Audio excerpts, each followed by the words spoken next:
after the British passed the Intolerable Acts, the people of the colonies called for another Congress. Now, they had had one before. Do you remember what it was?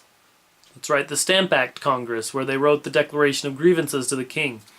Now, the purpose of the First Continental Congress here was kind of the same. They were trying to figure out what to do with these just bad laws that they knew were unjust.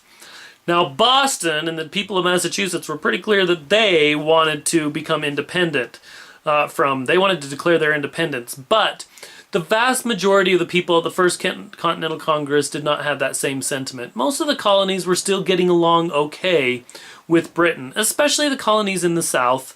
Those southern colonies, they weren't very motivated. They were still pretty loyal to the king. They weren't very motivated to become independent. So this First Continental Congress met to try to figure out what to do about these intolerable acts.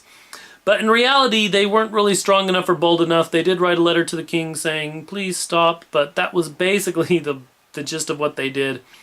They didn't really have the strength to go any further.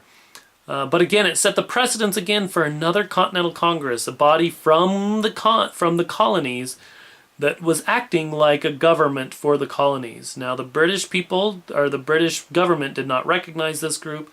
It was an illegal Congress, an illegal gathering. But the colonies felt that they needed to gather together to represent themselves, and so they did this. Not very powerful, not very effective, but they did meet again as a group of colonial leaders.